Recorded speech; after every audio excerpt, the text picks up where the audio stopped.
जानकी जीवन स्मरण जय जय राम. लढाई आहे, दुवा करण्याची दानरात्मक युद्ध म्हणून जे झालं ते महाप्रचंड युद्ध होऊन गेलं, हे सगळं वर्णन त्यामध्ये आहे. पण त्याच वेळेला आणि ते की नाही यज्ञप्रधान लोक होते. आर्य लोक जे आले त्यांची संस्कृती यज्ञप्रधान होती.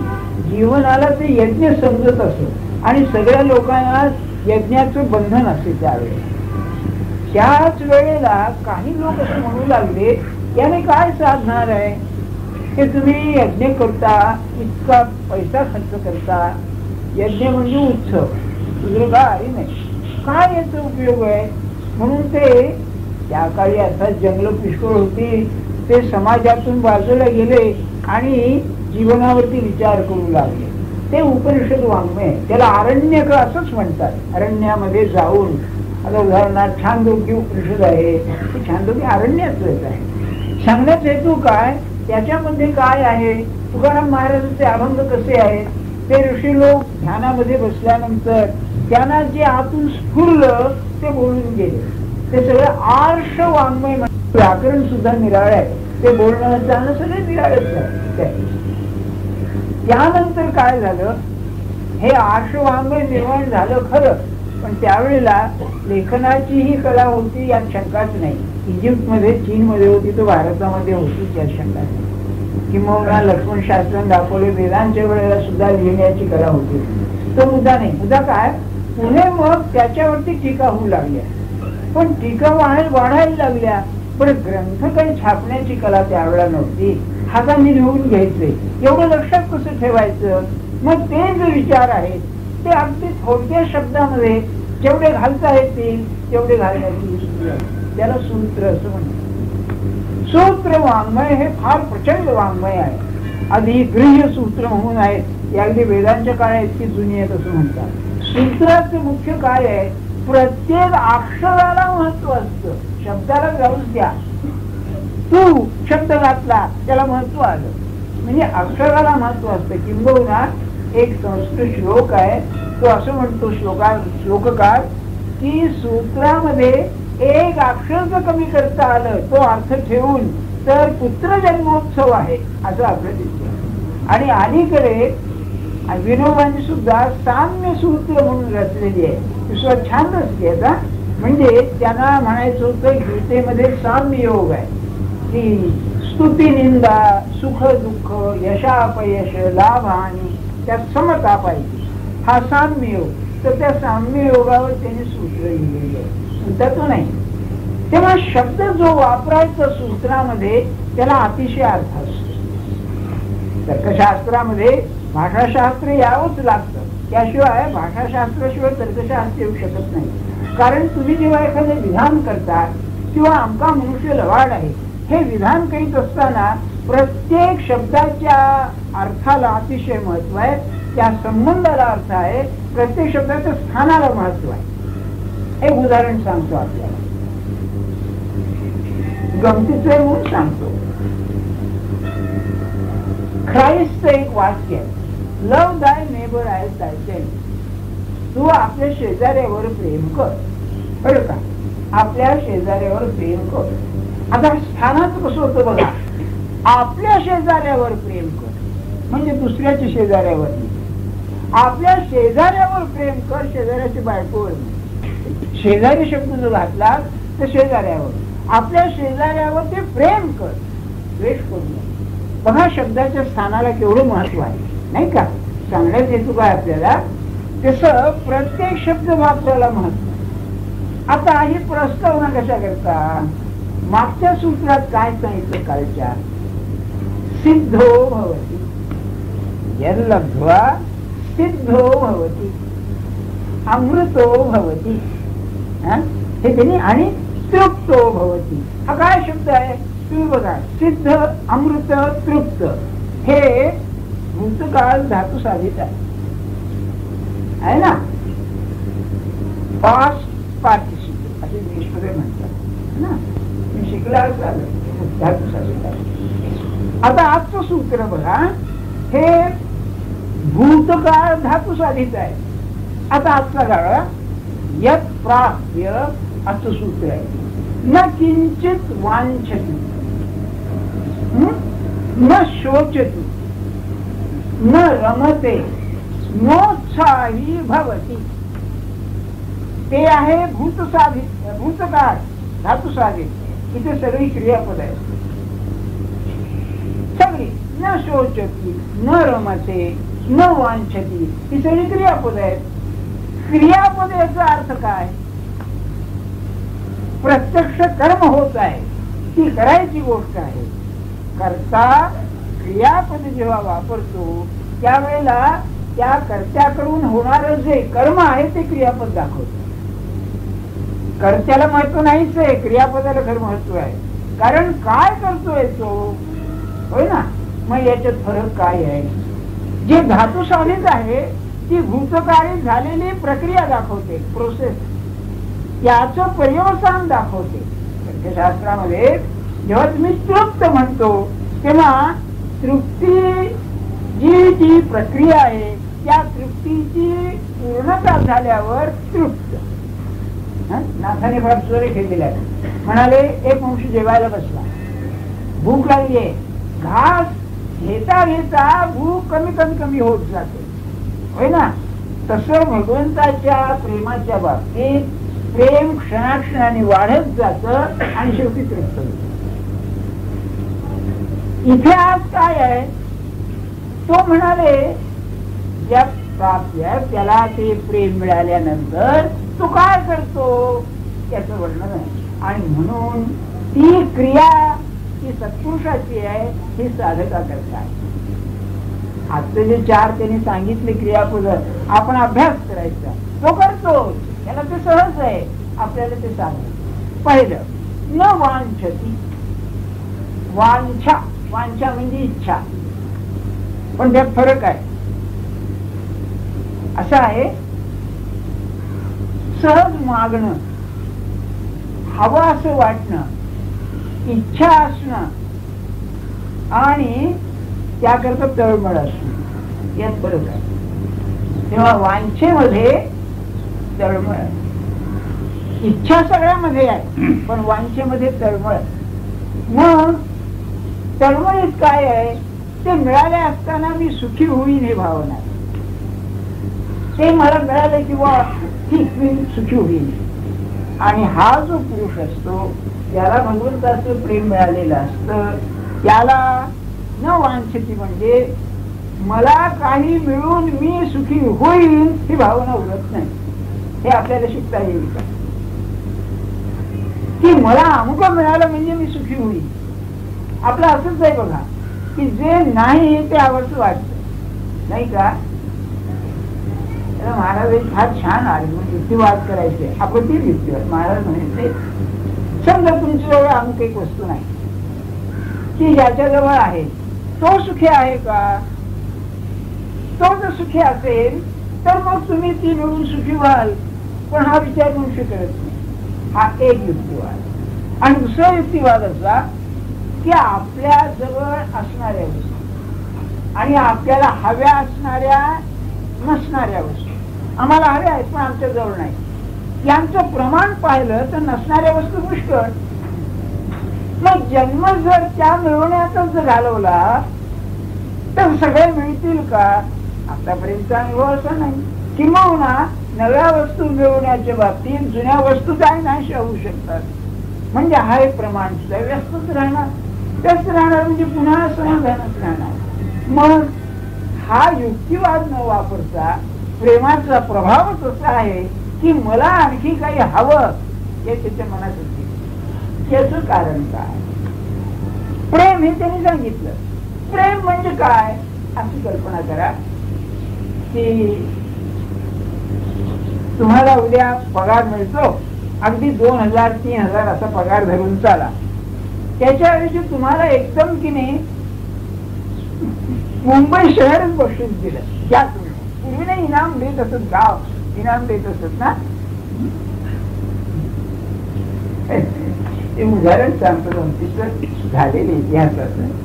इकडे सातारा याच्यामध्ये जिल्ह्यामध्ये कळंब नावाचं गाव, कळंब. तिथे जगन्नाथ म्हणून एक महार होता. तो फार पराक्रमी होता. त्यांनी खरोखरच मोठा पराक्रम गाजवला. पण ज्या वेळेला संभाजीला मारला त्यावेळेस त्याला काही हे राहिलं नाही. मग त्यांनी काय केलं, 5-25 लोक जमा केले आणि ते आपले एक पथक तयार केलं. आणि शहाजी आपल्या शाहू राजा जेव्हा महाराष्ट्रात आला त्यावेळेला त्यांनी त्याला मदत केली. पण त्यानंतर शाहू राजा झाल्यावर त्याला फार आनंद वाटला. तर काय करावं, काय मागू म्हणाला. म्हणलं मला कळमगाव बक्षीस देऊन टाका. बरं का, बक्षीस देऊन टाकलं. त्याला कल्पना नाही, त्याला काय वाटलं काहीतरी पैसे देईल, जडजवायला देईल. गाव बक्षीस दिल्यानंतर काही मागायचं उरलंच नाही. तसं आत्मज्ञान झाल्यावर, भगवंताची भेट झाल्यावर, सद्गुरूची गाठ पडल्यावर आणखी काही मिळवायचं राहिलंच नाही अशी ज्याची वृत्ती झाली त्याला वांछा उरत नाही. आता बघा, भाऊसाहेबांना एकदा विचारलं मी, भाऊसाहेब तुम्हाला देवदर्शन व्हावं असं वाटतं का नाही. अहो महाराज गाठ पडले झालं म्हणजे आणखी काय मिळवायचं राहिलं. अरे काय ही तुमची आमची वृत्ती झाली पाहिजे.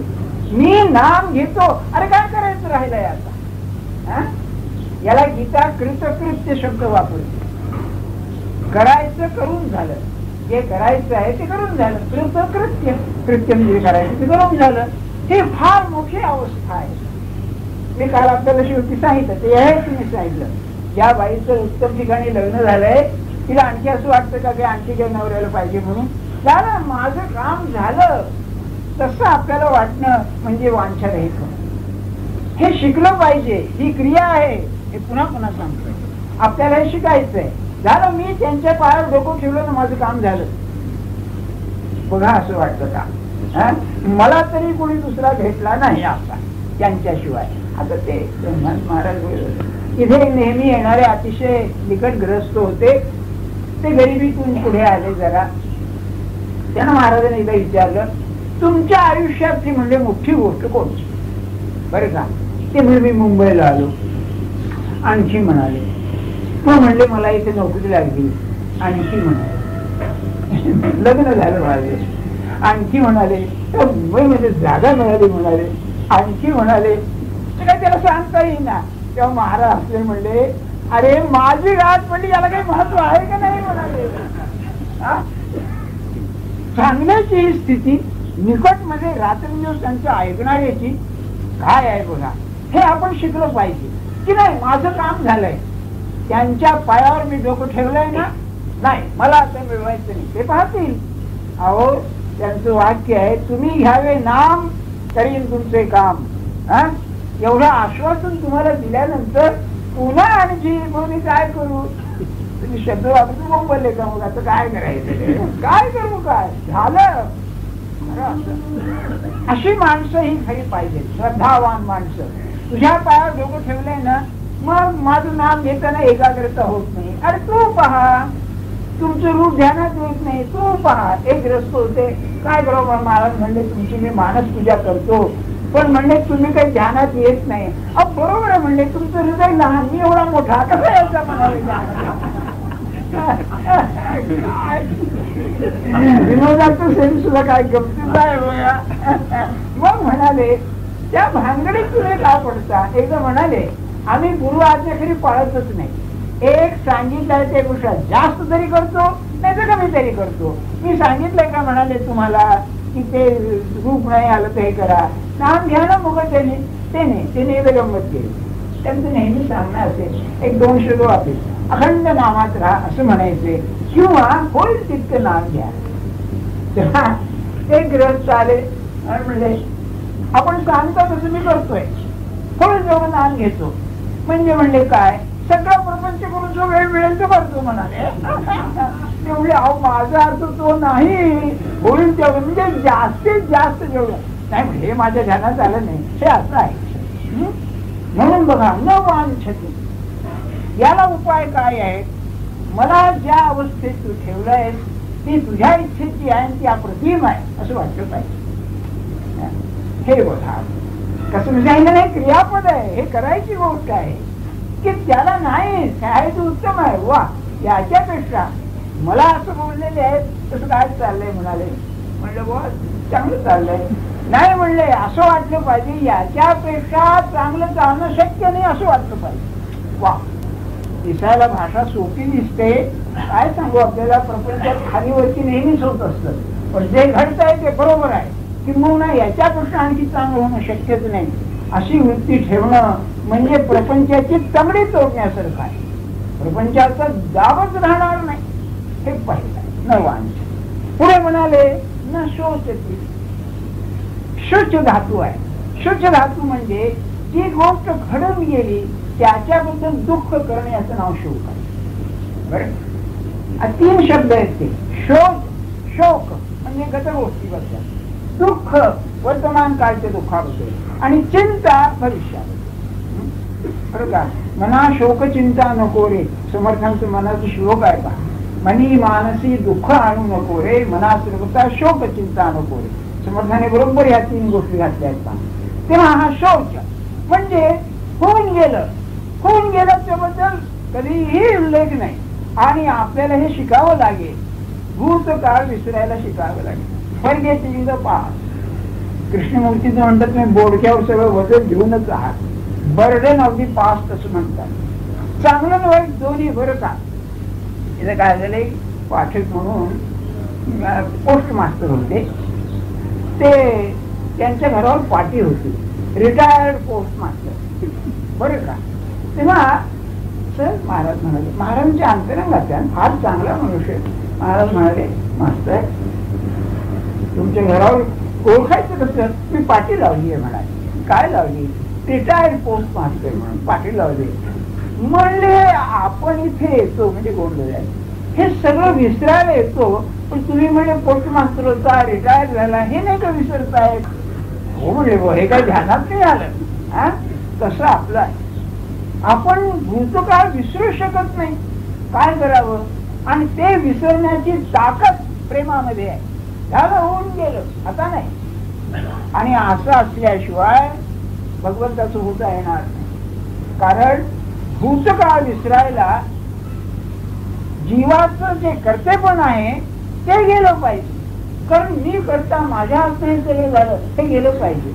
ते असं होतंय बघा, एखाद्या माणसाला समजा कॅन्सर झाला होता आणि ऑपरेशन झालं, बरा झाला तब्येत, तो सारखं डोक्यात ठेवू लागला, कॅन्सर झाला होता, कॅन्सर झाला होता, आपणच म्हणावं का तुम्ही डोक्यात घेऊन बसला. किंवा तुम्हीच बघा की तुम्ही आता अधिकारी झालात आणि चपराशी म्हणू लागलात, शिकला, पुढे मोठे झालं, सगळं झालं, आणि आता ते सारखं ते डोक्यात ठेवलं तर.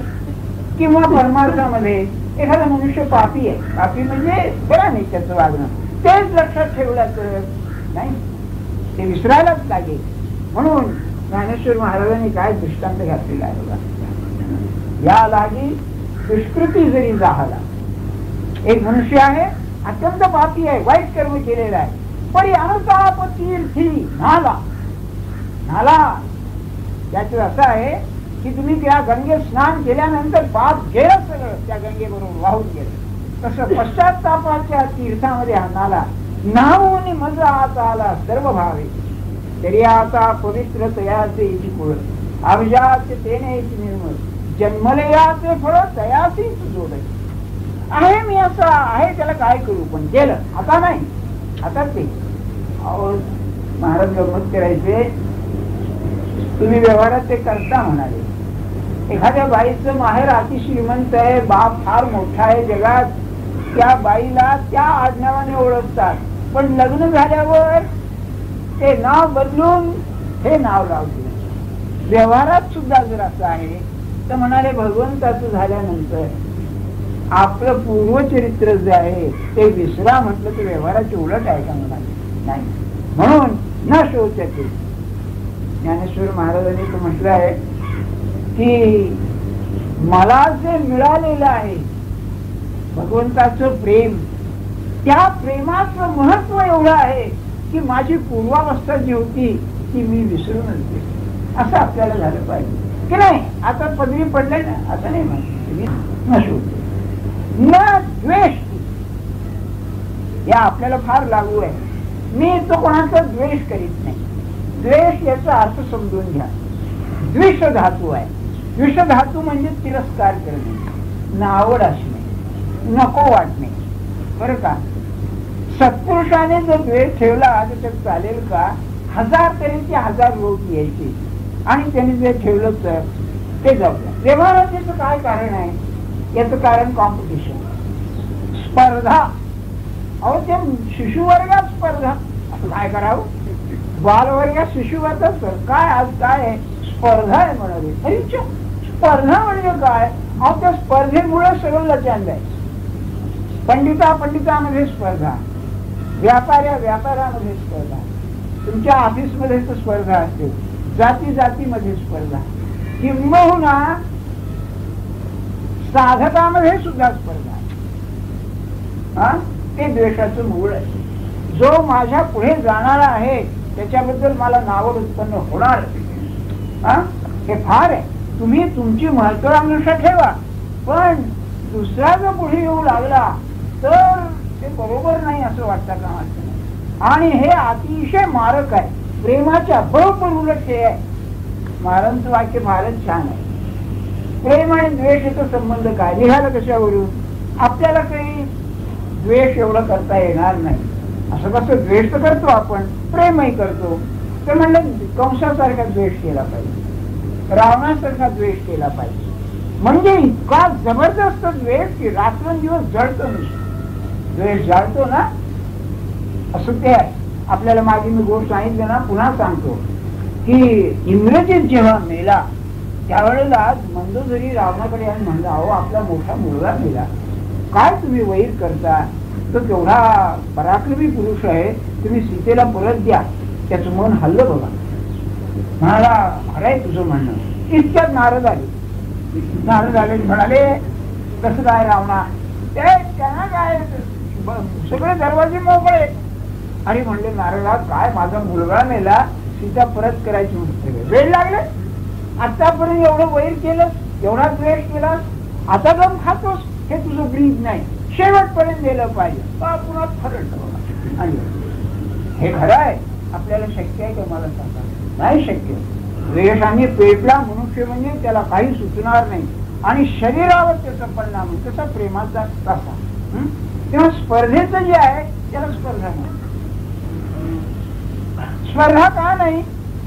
त्याचं कारण फार सुंदर आहे की तो काय म्हणतो, परमात्मा जर सगळीकडे तुम्हाला नेतो आहे, परमात्मा सूत्रधारी आहे, तर कोणाला वर न्यायचं कोणाला खाली करायचं तो ना. तुम्ही आम्ही तर सांगून ठेवतो, तुम्ही आम्ही ज्यांच्या पायावर डोकं ठेवतो त्यांच्या इच्छेनं तर सगळं घडत आहे ही भावना असेल. नाही पायावर डोकं ठेवण्याचा अर्थ काय? तर मग माझ्या मागून आलेला पुढे जातोय हे नाही खरं. तुम्हाला एक लहानच उदाहरण सांगतो. ब्रह्मानंद महाराज तयार झाले, त्या पुरुषाचं सगळं विराळ केलं. त्यांचं चरित्र 2-4 दिवस सांगण्यासारखं आहे बघा. एकदा असं तेव्हा ते रामनवमीचा उत्सव करते. महाराजांनी देह ठेवला होता 1913 साली, 1916 सालची गोष्ट आहे. तेव्हा भैयासाहेब मोडक म्हणून ज्यांच्या इंदूरला ज्यांच्या घरी हे शास्त्री उतरत असत, अनंत शास्त्री म्हणजे ब्रह्मानंद महाराज, त्यांना एकदा यांनी बोलावलं. भैयासाहेब तुम्ही या म्हणाले एकदा उत्सवाला, म्हणून ते आले. तर ते बेलधडीला उत्सव होता.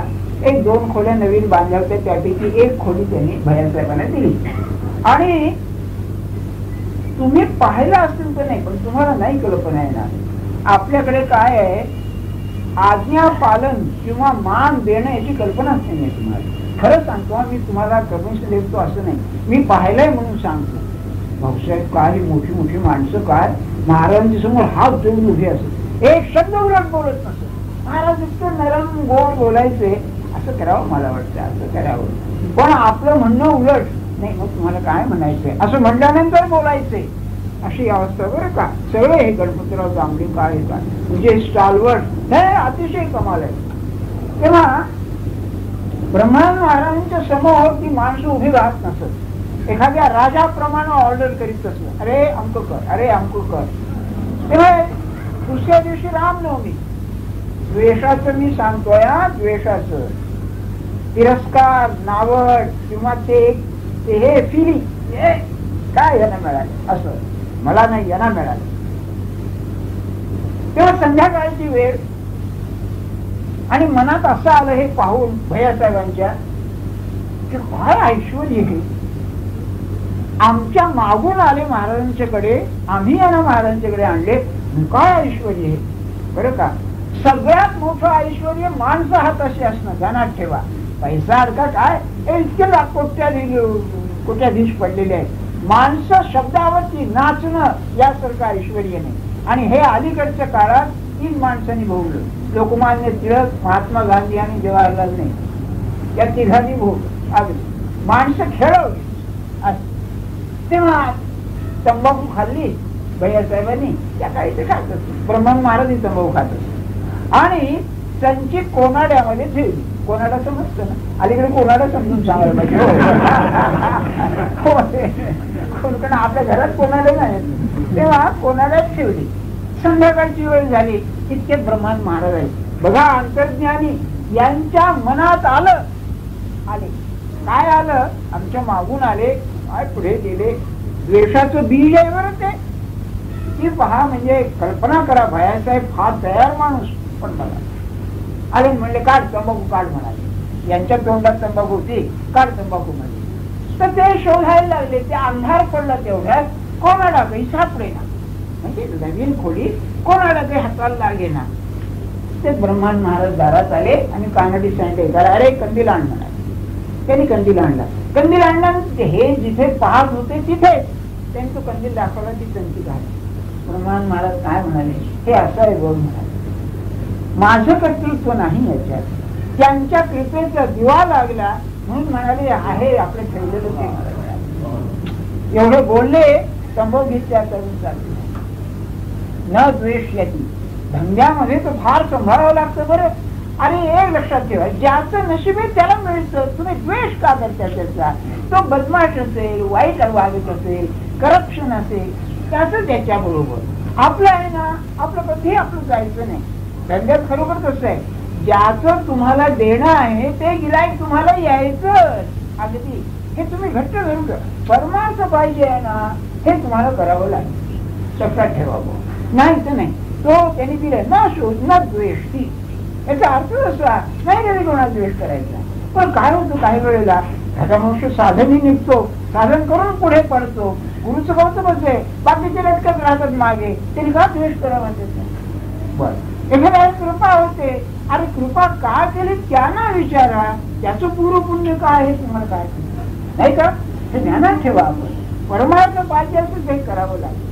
त्यांनी कशी एक एक क्रियापद घातली आहेत बघा. न द्वेष, मग न रमते. रमणे म्हणजे रंगणे. परवा एक बाई आल्या, ते मुलून बरं का म्हणाले, बाबा मी इतकं जप करते पण काही लक्ष लागत नाही. मी अगदी सहज म्हणलं, तुमचं कुठे लक्ष लागतं का? पहिलं काही सांगता येईल, वयस्कर होती बाई. म्हणलं टीव्हीवरती नाट्यवृत्ती लागतात, मी पाहतो, तुम्ही पाहता ना? हो पाहते म्हणाले. तुमचं मन रमतं ना? हो म्हणाले. रमतं नाही, एकाग्र होतं. म्हणजे म्हणलं का ते आवडतं. ती आवड जर नामाबद्दल आली तर का मी जाणार तिकडे? असं कसं मी इतकं नाम घेते, उठ्या भाषा काढण्यापैकी आहे म्हणलं ते. नाही का, म्हणजे शाळेमध्ये आमच्या लहानपणीची शिक्षा घ्यावसाली 50 पण मोठ्या भाषा काढायला हवी. मास्तर तरी काय टेबलावर चांगल्या टाकून बसायचे, काळ 50 भाषा का तो म्हणल्या होमवर्क झालं काय. आज व्यायाम होत असे पण भलत्या वेळी हो असं काय करता. सांगण्याचा मुद्दा काय आपल्याला, की हा मग तालीमसारखं होत होते. तालीमीसारखं नाही, रंगलं पाहिजे, त्यामध्ये प्रेम लागलं पाहिजे, आवड. म्हणूनच आवडी नाही भावे हरिनामही, आवड आली पाहिजे. तेवढं करावं, मनापासून करावं, आवड म्हणून करावं. तेव्हा रमते म्हणजे असं त्यात रमलं पाहिजे. रमणं म्हणजे रंगणे, तो त्याच्यामध्येच रंगलेला असतो. आणि नोत्साही भवती, हे अतिशय महत्वाचे. उत्साह म्हणजे उत्तेजित होणं, हा वीर रस आहे. उत्साही मनुष्य असतो ना, मृत्युत्साह समन्वित. गीता 18व्या अध्यायामध्ये सात्विक कर्त्याचे लक्षण सांगते आहे. धृती म्हणजे धैर्य आणि उत्साह. कधी निरुत्साह व्हायचा नाही. निरुत्साह झाला की निराशा येईल. म्हणून परमार्थामध्ये निराशा नाही, कधी नाही. कारण असं माझं करते पण नाही, ते त्यांनी सांगितलं मी करतोय. आज म्हणजे महाराज म्हणाले भांडी भिजत घातली आहेत. आम्हाला कल्पना होती, आम्ही ते गोंधळ पाहायला तेव्हा कल्पना आली, त्या ओढ्यामध्ये ती मोठी मोठी भांडी घासायची नाही, स्वयंपाक झाला की त्यात भिजत टाकायची आणि संध्याकाळी ते खरकट सगळं भिजलं की बाहेर काढून वासून टाकायची. तशी म्हणाली माझ्याकडे येणारी माणसं ही भांडी भिजत घातली आहेत नाही, एक हात फिरवी तर साफ करून टाकायची. काय आत्मविश्वास आहे. कल्पना करा, तुम्ही कोणाच्या पदरी पडला जरा ध्यानात घ्या, आपल्याला निराश कारण नाही. तेव्हा नोत्साही भवती याचा अर्थ असा की या माणसाला जीवनामध्ये निराशा कधी माहितीच नाही. हे आपल्याला अतिशय घ्यायला पाहिजे. आपल्या प्रपंचामध्ये अनेक मनाच्या विरुद्ध प्रसंग येतात. ज्यांच्यावरती अतिशय आपलं प्रेम असावं, भाव असावं, ती माणसं जातात. पैसा कमी जास्त होतो, प्रकृती भरतच काहीतरी होतं, प्रकृती बिघडते, असं वाटतं तर काय जगून करायचं. नाही नाही, मी त्याच्याकरता आहे. त्याचं असं असतं, त्याच्या प्रेमापुढे त्याला बाकीची किंमतच राहते. त्यामुळे आपण म्हणून त्याच्याकरता मी आहे. बाकीच्या गोष्टी प्रवासामध्ये आहेत झाल्या झाल्या, नाही मुख्य महत्व त्याला आहे, असं कधीही निरुत्साह होता कामाचा नाही. किंबहुना मी असं म्हणेन 10 आणि 12 वर्ष जग त्यानं काही साधलं नाही साधू दे, ते पाहतील, ते कशाला चौकशी करू. हे जर माझं पाप नाहीचं व्हायला आवश्यक असेल, अहो आज काय घाण भरलेली आहे, आपल्याला काय पाहिजे, आपल्याला माहिती नाही, इतकी माहिती आता. एकदा मी त्यांना विचारले, फडके शास्त्री आले होते, ते गेल्यानंतर महाराज म्हणले विचारू का, आणि म्हणजे काय संकोच काय करायचं काय म्हणजे आमच्या मनात काय आपल्याला कळतं का. तो म्हणले मी सांगितल्यावर विश्वास बसेल का. हो म्हणतो. तो म्हणले तुम्हाला माहिती नाही तुमच्या मनात काय, इतकं मला माहिती आहे. हा अंतर्ज्ञानी पुरुष सद्गुरू काय चीज असते ती बघा. त्यामुळं मला नाही सगळं मला त्याने सांगितलं मी करीत राहणार. किंबहुना माझ्या कर्तेपणानं हे साधणार नाहीच आहे. मी कर्तेपण सोडून तेव्हाच साधणार आहे. पण ते कर्तेपण एकदा कडेला लागेपर्यंत साधन करायला पाहिजे. मग त्यांचा हात आहे बरोबर, त्यांची शुद्धी म्हणून तो नोत्साही भाऊ आहे. असं आहे बा, तुझ्या पदरी पडलोय ना, मी आनंदात आहे, मला माहिती नाही दुसरं काही. हा नोत्साही भाऊ, हे आपण त्यातून शिकायचं. आता पुढचं सुचलं उद्या